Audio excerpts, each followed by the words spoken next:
बच्चों, happy mathematics to you all. जैसा कि आपको पता है चैप्टर हम सर्कल्स कर रहे हैं, लेकिन आज हम इस चैप्टर के लास्ट वीडियो पे हैं। आज जो क्वेश्चंस मैं आपके सामने करके दिखाऊंगी उसके बाद ये चैप्टर, ये एक्सरसाइज हमारी पूरी तरह से कंप्लीट हो जाएगी और मैं होप करती हूँ कि इसके बाद आपको ये चैप्टर भी पूरी तरह से समझ में आ गया होगा। थोड़ा नया चैप्टर था, इसलिए हमने थोड़ा धीरे धीरे मैंने इसीलिए आपको समझाया है कि कहीं भी आपको कोई कन्फ्यूजन ना रहे। तो चलिए आज बात करते हैं लास्ट के क्वेश्चंस की। लास्ट के 4 क्वेश्चन, उसमें से पहला है क्वेश्चन नंबर 9। क्या कह रहा है क्वेश्चन कि यहाँ पे ये 2 सर्कल्स हैं जो B और C पॉइंट पे इंटरसेक्ट कर रहे हैं। ये बड़ा वाला सर्कल, ये छोटा सर्कल B और C पे इंटरसेक्ट कर रहे हैं। B से एक लाइन पास हो रही है PBQ और इसी B से एक लाइन पास हो रही है ABD। और ये जो 2 लाइंस हैं इनको हमने P को C से और A को D से ज्वाइन किया हुआ है, तो यहाँ पे एक एंगल बन रहा है, एंगल ACP। तो ये जो एंगल ACP है और ये जो एंगल QCD है, ये दोनों एंगल इक्वल हैं, ये हमें यहाँ पे प्रूव करना है। तो अब कैसे करेंगे? सबसे पहले हम वो चीज़ें लिखेंगे जो हमें सर्कल्स के बारे में पता है, जो हमने थ्योरम से सीखी हैं। जैसे हमने सीखा है कि एक सर्कल में सेम सेगमेंट में बनने वाले एंगल इक्वल होते हैं, तो सबसे पहले मैं वही लिखने वाली हूँ। ये जो सर्कल है इसमें जो एंगल ACP हमें काम में लेना है, उसका एंगल इन सेम सेगमेंट है एंगल ABP, क्योंकि दोनों ही आर्क AP से बन रहे हैं। AP आर्क से ACP और AP आर्क से ही ABP। तो सबसे पहले हम क्या लिखने जा रहे हैं? Angle ABP is equals to angle ACP। Reason है angles in same segment. Same segment पे बनने वाले एंगल्स इक्वल होते हैं, तो ये हमारी इक्वेशन 1 हो गई। अब हम दूसरे सर्कल में चले जाते हैं, वहाँ भी हम एंगल्स इन सेम सेगमेंट लिखने वाले हैं। तो जिस सेगमेंट के एंगल हम निकालने जा रहे हैं वो है आर्क DQ। DQ से जो एंगल बन रहा है उसमें एक एंगल है एंगल DCQ जो हमें चाहिए। यहाँ पे हमें यही वाला एंगल चाहिए QCD या DCQ, एक ही बात है। और इसी आर्क DQ से इसी के सेम सेगमेंट में बनने वाला एंगल जो हमें नज़र आ रहा है वो है एंगल QBD। तो ये जो दोनों एंगल हैं, ये दोनों भी सेम सेगमेंट के एंगल हैं, तो इनको भी लिख लेते हैं। तो क्या बनेगा हमारा कि angle QBD is equals to angle QCD। Reason बिल्कुल सेम है, angles in same segment are equal, लेकिन सर्कल अलग है। ये अलग सर्कल के लिए है, ये डिफरेंट सर्कल के लिए है, लेकिन है दोनों सर्कल्स के लिए ही।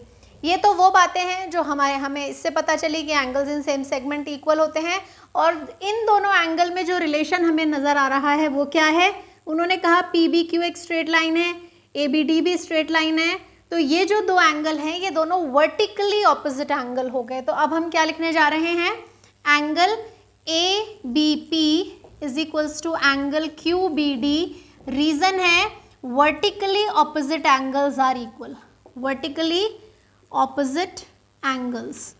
तो ये हो गई हमारी इक्वेशन नंबर 3। तो क्या पता चला हमें कि इक्वेशन 1 और इक्वेशन 2 के जो लेफ्ट हैंड साइड है ये इक्वल है। एंगल ABP, एंगल QBD ये दोनों इक्वल हैं, और क्योंकि ये दोनों इक्वल हैं तो जो इनके इक्वल हैं वो भी आपस में इक्वल होंगे। तो हमारे पास ओवरऑल रिजल्ट क्या आया? फ्रॉम इक्वेशन 1, 2 एंड 3 हमें क्या पता चला कि इसका मतलब ये दोनों इक्वल हैं यहाँ पे, तो इसलिए ये दोनों भी इक्वल होंगे। Angle ACP is equals to angle QCD, hence proved. तो इस तरह बड़ा ही सिंपल था कि हम ज़्यादा ध्यान इस पे नहीं देते कि हमें क्या पूछा है, हम ज़्यादा ध्यान इस पे देते हैं कि हमें क्या पता चल रहा है। हमने जो थ्योरम्स पढ़ी हैं उनकी हेल्प से हमें क्या पता चल रहा है। तो जिस दिन से मैंने ये चैप्टर स्टार्ट किया है मैं आपको कंटिन्यूसली यही कह रही हूँ कि क्या पूछा है इसके बारे में बाद में सोचना है, हम क्या पता कर सकते हैं उसके बारे में हमें पहले सोचना है। तो अब मैं सॉल्व करने जा रही हूँ क्वेश्चन नंबर 10। क्या कह रहा है question? If circles are drawn taking 2 sides of a triangle as diameter. तो मैंने यहाँ एक ट्राइंगल बनाया ABC, इसकी जो साइड AB है इसको डायमीटर लेते हुए पहले मैंने एक सर्कल ड्रॉ किया है, और फिर जो इसकी साइड AC है उसको भी डायमीटर लेते हुए मैंने दूसरा सर्कल ड्रॉ किया है। अब आगे क्या कह रहे हैं? Prove that the point of intersection of these circles. तो ये जो पॉइंट है ये पॉइंट ऑफ इंटरसेक्शन है D। ये जो पॉइंट है ये BC के ऊपर ही लाई करता है, ये हमें प्रूव करना है। तो अब ज़रूरी नहीं है कि हर ट्राइंगल में ऐसा हो सकता है कि जब मैं BC को ज्वाइन करूं तो ये बाहर से निकल रहे हों, D से पास ना हो रहे हों। तो अगर ये D से ही पास हो रहे हैं तो क्या होगा, कैसे प्रूव करेंगे, ये हमें इस क्वेश्चन में देखना है। तो सबसे पहले मैं क्या कंस्ट्रक्शन करने वाली हूँ, मैंने A को D से ज्वाइन कर दिया। अगर मुझे ये प्रूव करना है कि D पॉइंट BC पे है, यानी कि BDC एक स्ट्रेट लाइन है, तो वो कैसे प्रूव होगा, इस पर ये जो दो एंगल्स हैं इनका सम अगर 180 होता है, कोई भी 3 पॉइंट कोलिनियर हम कैसे प्रूव करते हैं कि ये 3 पॉइंट्स मैंने दिए, इन 3 पॉइंट्स को अगर मुझे कोलिनियर प्रूव करना है तो उसके लिए ये जो पॉइंट है ये एक ही स्ट्रेट लाइन में होने चाहिए। और अगर ये एक ही स्ट्रेट लाइन में है तो इस पर जो एंगल बनेंगे उनका सम 180 होना चाहिए। 3 पॉइंट्स को स्ट्रेट लाइन प्रूव करने के लिए उनका सम 180 होना चाहिए। तो हमें भी यहाँ ये प्रूव करना है कि BDC पे जो टोटल एंगल बन रहा है ये 180 है। और ये हमें थ्योरम के थ्रू बहुत आसानी से नज़र आ रहा है। वो कैसे, कौन सी थ्योरम अप्लाई हो रही है, मैंने आपको बताया था सेमी सर्कल में बनने वाले एंगल राइट एंगल्स होते हैं। सेमी सर्कल कहाँ है, ये डायमीटर है। अगर ये डायमीटर है तो डायमीटर से बनने वाले एंगल हमेशा 90 डिग्री के होते हैं, इसलिए एंगल BDA 90 डिग्री का है। इसी तरह AC भी डायमीटर है, तो AC से बनने वाला एंगल भी 90 डिग्री का है, यानी एंगल ADC भी 90 डिग्री का है। और अगर ये दोनों 90 डिग्री के हैं तो ये जो इसका सम है वो 180 हो जाएगा। तो अब हमें इसको लिखना है, तो कैसे लिखेंगे, as AB is diameter, so angle ADB 90 degree का हो गया। Angle in a semi circle, semicircle में बनने वाले एंगल राइट एंगल होते हैं, इस वजह से ये एंगल हो गया। अब मैं लिखने जा रही हूं, now AC is also a diameter, so angle ADC is also equal to 90 degree. Same reason है, angle in a semi circle. अब क्या करेंगे, ये जो दोनों रिजल्ट्स हैं हम इन दोनों रिजल्ट्स को ऐड कर देंगे। Adding equation 1 and 2, adding equation 1 and 2। तो लेफ्ट हैंड साइड में ADB, left hand side add हो गई ADC, और राइट हैंड साइड 90 प्लस 90 हमारे पास कितना आ गया, 180 डिग्री। तो जैसे ही हमारे पास ये एंगल 180 डिग्री का आया, अब हमें क्या पता चला, so angle BDC is equals to 180 degree, so BDC is a straight line. और अगर ये स्ट्रेट लाइन है तो क्या पता चला, सो D लाइज ऑन BC। तो इस तरीके से हम ये क्वेश्चन कर सकते हैं। बहुत ही सिंपल क्वेश्चन है, बस ध्यान ये रखना है कि कहाँ क्या थ्योरम अप्लाई हो रही है वो हम प्रॉपर तरीके से लिख दें यहाँ पे।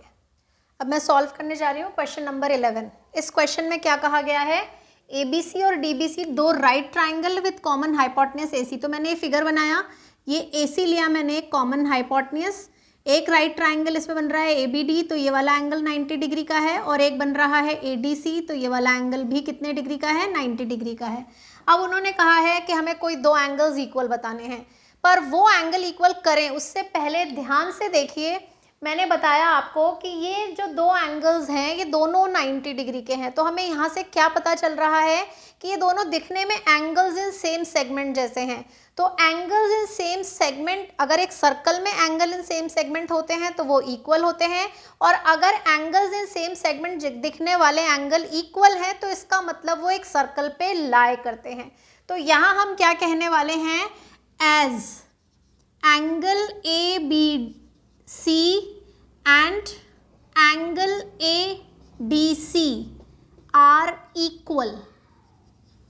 अगर ये एंगल इक्वल हैं तो ये चारों पॉइंट एक सर्कल के ऊपर लाई करेंगे, और सर्कल भी कैसा होगा, ऐसा सर्कल जिसमें AC डायमीटर होगा, क्योंकि डायमीटर से ही बनने वाले एंगल हमेशा हमें कितने डिग्री के मिलते हैं, 90 डिग्री के। तो क्या पता चला, angle ABC is equals to angle DBC, so ABDC is a cyclic quadrilateral, या हम ये कह सकते हैं कि ये कॉन्साइक्लिक पॉइंट्स हैं।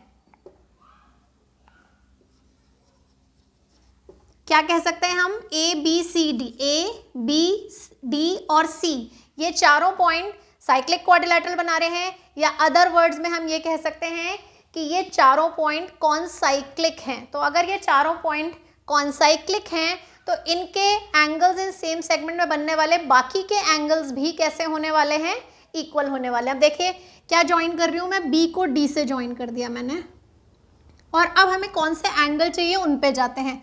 पहला एंगल हमें चाहिए CAD, तो CAD यानी ये वाले एंगल की बात हो रही है, और दूसरा एंगल हमें चाहिए CBD यानी इसकी बात हो रही है।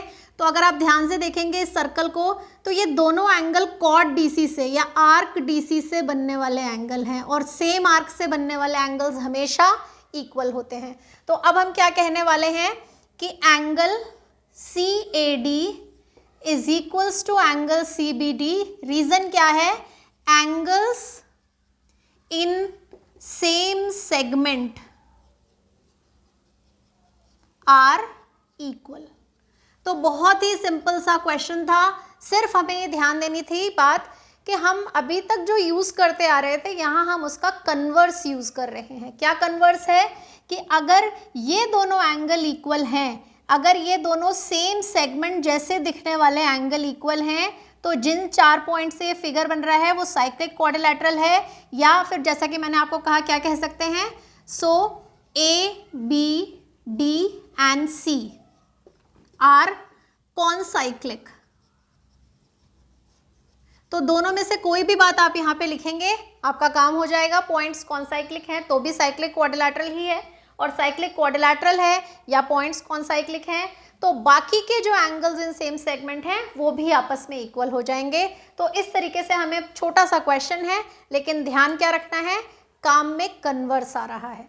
तो अब हम हैं एक्सरसाइज के चैप्टर के लास्ट क्वेश्चन पे। क्वेश्चन नंबर 12 कह रहा है कि prove that cyclic parallelogram is a rectangle. तो ये जो फिगर बना हुआ है इसकी दो खास बात हैं, पहली ये साइक्लिक है, दूसरी ये पैरेललोग्राम है। तो ये दोनों प्रॉपर्टीज हमें यहाँ काम में लेनी है। सबसे पहले मैंने क्या कहा, as ABCD is a cyclic quadrilateral, so angle A plus angle C is equals to 180 degree. Reason, opposite angles are supplementary.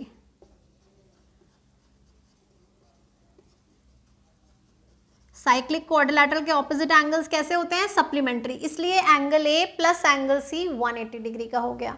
ये तो हुई पहली बात। दूसरी बात, अब हम दूसरी चीज यूज करने जा रहे हैं। साइक्लिक यूज कर लिया, अब पैरेललोग्राम यूज करना है। अब लिखेंगे as ABCD is a parallelogram. तो पैरेललोग्राम के ऑपोजिट एंगल्स कैसे होते हैं, इक्वल, इसलिए एंगल A और एंगल C इक्वल होंगे। ऑपोजिट एंगल्स आर इक्वल, और जैसे ही ये इक्वल हुए ये हमारी इक्वेशन 2 हो गई। इसको इक्वेशन 1 बोलना पड़ेगा, ये है मैं लिखना भूल गई हूँ, यहाँ 1 हो गई और ये हो गई 2। अब हम 1 और 2 को कंबाइन करने वाले हैं, यानी कि इक्वेशन 1 में मैं एंगल C की जगह एंगल A रिप्लेस करने जा रही हूँ। तो क्या लिखूंगी, फ्रॉम इक्वेशन 1 एंड 2 क्या हुआ, एंगल A और C की जगह पे भी हमारे पास A ही आ गया। तो ये बन गया twice of angle A is equals to 180 degree, यानी एंगल A कितना हो गया, 180 डिवाइडेड बाई 2, 90 डिग्री। अब आपने पढ़ा है कि पैरेललोग्राम में अगर एक भी एंगल 90 डिग्री का हो जाए तो फिर उसके चारों ही एंगल 90 डिग्री के होते हैं। वो क्यों, ऑपोजिट एंगल्स इक्वल होते हैं और को इंटीरियर एंगल्स का सम 180 होता है। तो अगर एक एंगल 90 डिग्री का है, as one angle of a parallelogram is right angle then it is rectangle। तो इस तरीके से क्या पता चला कि अगर एक साइक्लिक पैरेललोग्राम हमने बनाया तो एक्चुअली हमने क्या बनाया है, रेक्टेंगल बनाया है। तो इस तरह से एक्सरसाइज हो गई कंप्लीट, चैप्टर भी हो गया कंप्लीट। अब आपका काम है अच्छे से प्रैक्टिस करना, जो चीज़ें नहीं आए कमेंट करके आप मुझसे पूछ सकते हैं। आपकी जो भी प्रॉब्लम होगी उसके लिए मैं फिर से वीडियो बना सकती हूँ, कोई दिक्कत नहीं है मुझे। इसलिए ये आप लोगों को सोचना है कि आप कैसे इस चैप्टर की प्रैक्टिस करें कि ये नया और मुश्किल होने के बाद भी आपको आसानी से समझ में आ जाए। और हर चीज़ का एक ही इलाज है, क्वेश्चंस करना, ढेर सारे क्वेश्चंस कीजिए, हमारे लिए मैथमेटिक्स अपने आप ईजी हो जाएगी। तो आज का वीडियो आपको कैसा लगा ये आप मुझे फिर से कमेंट करके बताएंगे। जिन लोगों को पसंद आया है वो लाइक करेंगे, जिन्होंने अभी तक सब्सक्राइब नहीं किया है वो सब्सक्राइब करेंगे और अपने ज़्यादा से ज़्यादा फ्रेंड्स के साथ में इस वीडियो को शेयर करेंगे। Happy mathematics to you all.